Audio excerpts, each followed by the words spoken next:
Bapak Ibu semuanya, mari kita bersatu dalam doa. Sebelum kita membaca dan merenungkan firman Tuhan, kita berdoa.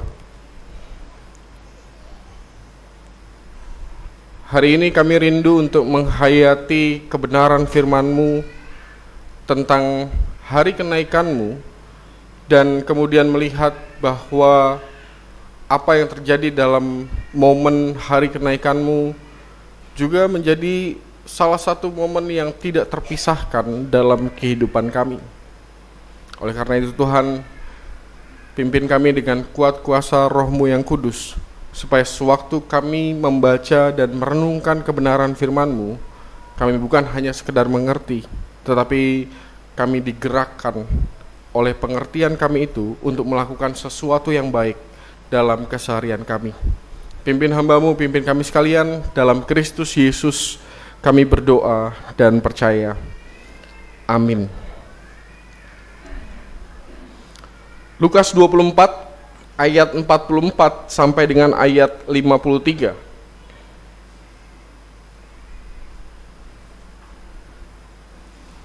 Lukas 24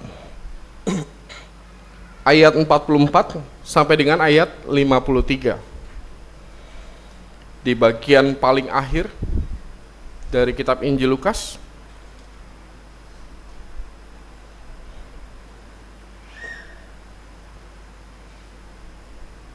Saya akan bacakan buat kita sekalian. Ia berkata kepada mereka, "Inilah perkataanku yang telah kukatakan kepadamu ketika aku masih bersama-sama dengan kamu, yakni bahwa harus digenapi semua yang ada tertulis tentang aku dalam kitab Taurat Musa dan kitab Nabi-Nabi dan kitab Mazmur." Lalu ia membuka pikiran mereka sehingga mereka mengerti kitab suci. Katanya kepada mereka, "Ada tertulis demikian, Mesias harus menderita dan bangkit dari antara orang mati pada hari yang ketiga. Dan lagi, dalam namanya berita tentang pertobatan dan pengampunan dosa harus disampaikan kepada segala bangsa mulai dari Yerusalem. Kamu adalah saksi dari semuanya ini. Dan aku akan mengirim kepadamu apa yang dijanjikan Bapakku. Tetapi kamu harus tinggal di dalam kota ini sampai kamu diperlengkapi dengan kekuasaan dari tempat tinggi." Lalu Yesus membawa mereka keluar kota sampai dekat Betania. Di situ ia mengangkat tangannya dan memberkati mereka. Dan ketika ia sedang memberkati mereka, ia berpisah dari mereka dan terangkat ke sorga. Mereka sujud menyembah kepadanya, lalu mereka pulang ke Yerusalem dengan sangat bersukacita. Mereka senantiasa berada di dalam bait Allah dan memuliakan Allah. Sampai sedemikian jauh pembacaan Alkitab kita hari ini. Yang berbahagia adalah kita sekalian yang bukan hanya sekedar membaca merenungkan, tapi mau memperjuangkan apa yang menjadi kehendak Tuhan itu dalam keseharian kehidupan kita. Haleluya.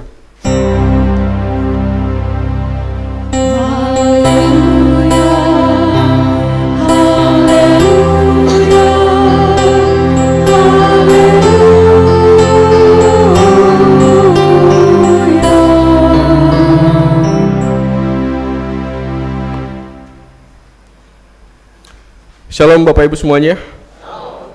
Di antara banyak hari raya gerejawi, mungkin hari kenaikan menjadi salah satu hari raya gerejawi yang tidak terlalu populer, juga tidak terlalu wah dan meriah ketimbang hari raya gerejawi yang lainnya. Ya, misalnya dibandingkan dengan Natal atau bahkan Paskah gitu ya. Padahal dalam perjalanan Kristus selama di dunia, sudah jelas hari kenaikan Tuhan Yesus ini benar-benar teramat penting. Karena ayat ini, saya mau mengajak kita untuk melihat kembali ayat yang saya maksud. Ayat 45, lalu ia membuka pikiran mereka sehingga mereka mengerti kitab suci. Kita tahu ya bahwa para murid itu 3 tahun loh berjalan bersama-sama dengan Yesus. Ini kan kalau misalnya di periode yang kita baca sekarang kan berarti sudah 3 tahun, sudah Yesus sudah melayani kesana kesini, lalu kemudian ditangkap, wafat, bangkit, menampakkan diri, dan inilah momennya sebelum Kristus naik ke sorga. Dan selama 3 tahun itu ada banyak ketidakpahaman para murid, sehingga seringkali ada konflik di internal murid Yesus dengan Yesus karena ketidakpahaman itu. Coba aja nanti baca lagi Injil-Injil, Matius, Markus, Lukas, Yohanes, akan mudah ketemu dengan hal yang seperti itu. Saya kasih contoh sederhana aja.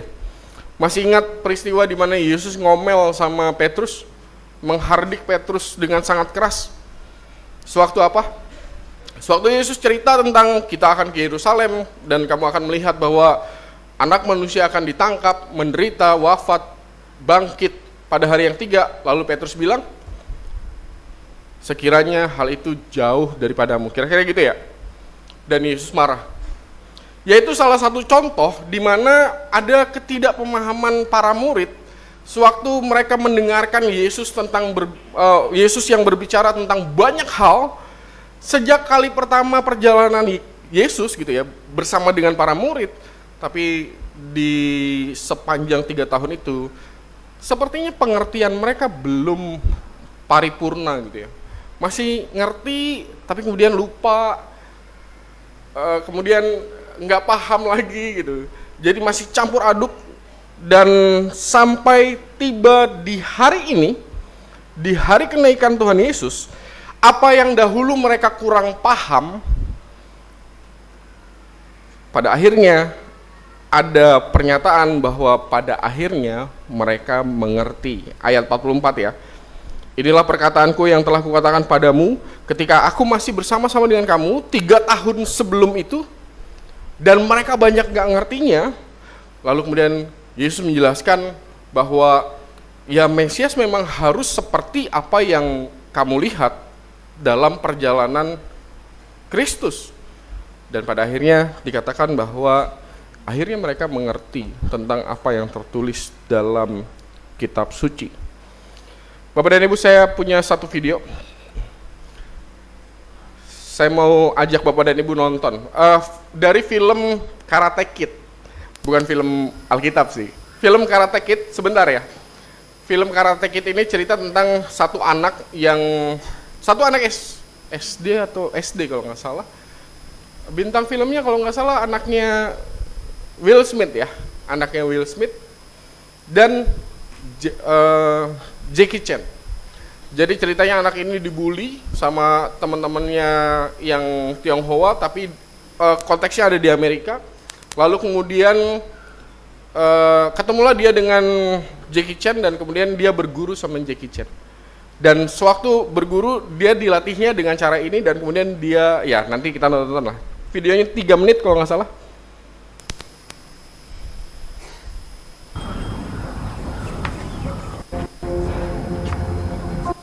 You were right.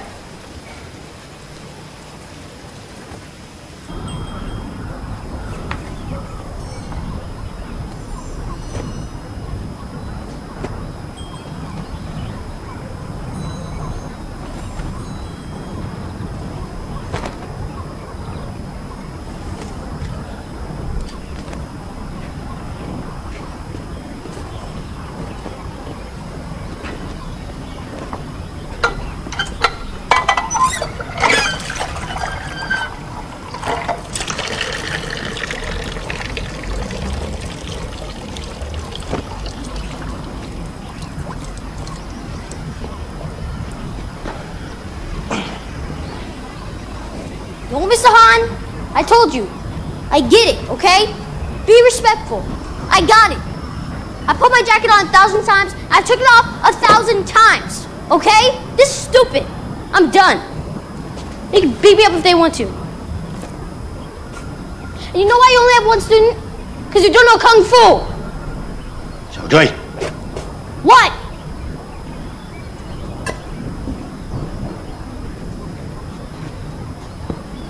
Come here.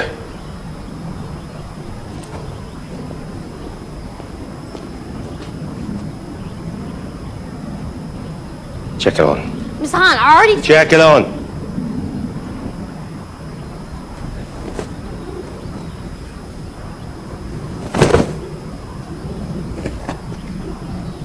Check it on. I don't have a jacket. Check it on. Ya. Nggak asing ya. Nggak asing maksudnya bukan filmnya, tapi tentang pengalamannya. Pengalaman para murid, bagaimana mereka awalnya tidak mengerti tentang apa yang diajarkan oleh Yesus, apa yang mereka lihat tentang perbuatan-perbuatan Kristus, atau bahkan seperti yang kita lihat pengalaman Chaudhry gitu ya. Namanya Chaudhry, namanya Dre atau gitu, tapi dipanggilnya Chaudhry. Tentang ketidakmengertian mereka sampai pada akhirnya mereka mengerti. Tepat pada waktunya akhirnya mereka mengerti. Bapak dan Ibu, hari kenaikan adalah momen di mana kita bertemu dengan orang-orang yang persis seperti itu. Orang-orang yang berjalan panjang gitu ya. Di tengah ketidakmengertian orang-orang itu akan banyak hal, tapi mereka memutuskan untuk terus berjalan dalam ketidakmengertian itu. Bertahan walau tahu ada sakitnya. Sampai pada waktunya tiba Tuhan menjelaskan. Kayak film tadi ya. Saudarinya kan pernah bilang, saya udah bikin ini 1000 kali naruh jaket, kemudian pakai jaket, naruh jaket, diambil 1000 kali, dan kemudian saya lakukan 1000 kali. Dia nggak ngerti ternyata bahwa itu untuk melatih dirinya. Dan kita sangat paham tentang kesulitannya, yaitu sewaktu kita berjalan di tengah ketidakmengertian karena pergumulan datang dari sana sini gitu ya. Dan kemudian kita harus terus berjalan di tengah ketidakmengertian kita itu, dan kita tahu bahwa itu tidak mengenakan sama sekali. Tapi bukankah hanya itu satu-satunya cara? Seseorang memang harus terus berjalan bahkan walaupun dia ketemu dengan ketidakmengertian.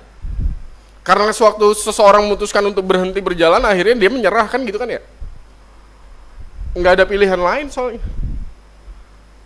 Kalau hari ini kita ketemu dengan pergumulan-pergumulan yang kita merasa sangat-sangat tidak enak gitu ya.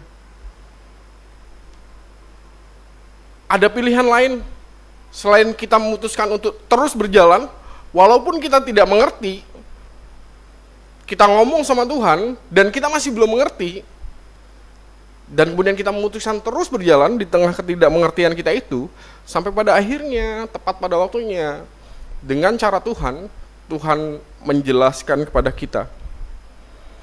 Karena itu memang satu-satunya cara, nggak ada cara yang lain. Suatu Bapak dan Ibu meminta sesuatu kepada Tuhan, Tuhan lebih sering mengirimkan sesuatu itu dalam bungkus kado yang rusak, kan gitu kan ya? Dalam bungkus kado yang nggak sebagus itu, tetapi seseorang memang harus membersihkan dulu, memperbaiki dulu, lalu kemudian menemukan bahwa oh ternyata di balik bungkus yang tidak semenarik itu ternyata ada sesuatu yang Tuhan sediakan bagi kita. Ya memang seringnya cara Tuhan seperti itu. Dan jangan berhenti di tengah ketidakmengertian kita. Saya mau mengaitkan bahwa justru disitulah pentingnya ketika kita sadar hari ini bahwa Kristus tidak lagi bersama-sama dengan kita secara fisik. Orang kadang suka melupakan bahwa hari kenaikan itu hanya dipandang bahwa Kristus tidak lagi berada secara fisik. Tapi jangan lupa, bahkan di sepanjang sejarah gereja ke depan, bahwa karya Kristus selalu menaungi kehidupan orang-orang percaya.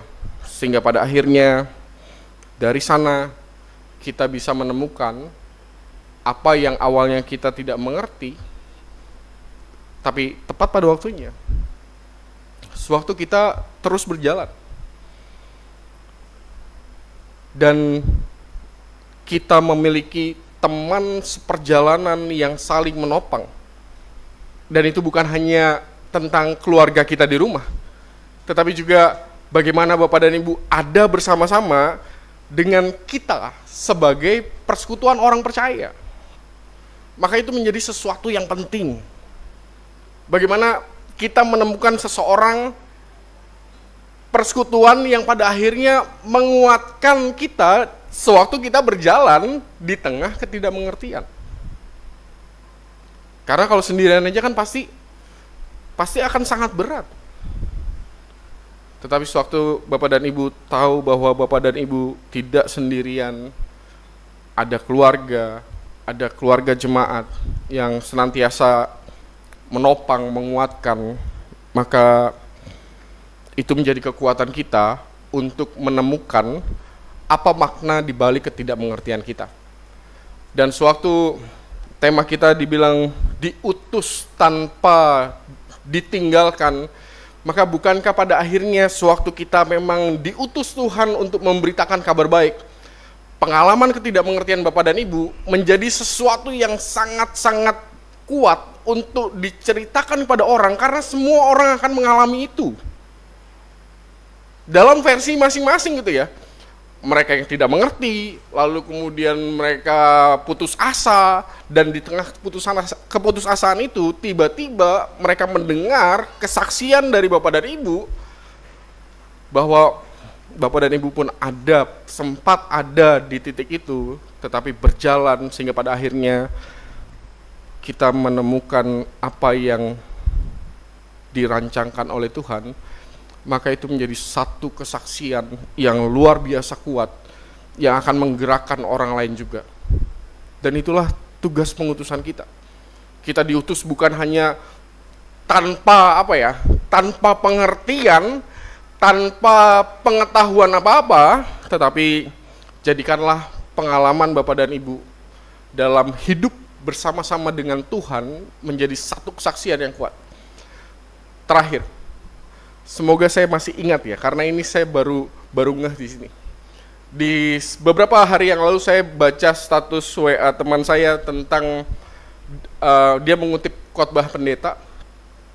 Kalau orang bisa menolak iman kita dengan logika A, B, C, D, E gitu ya, jadikanlah iman kita tidak tertolak karena iman kita didasarkan oleh kesaksian.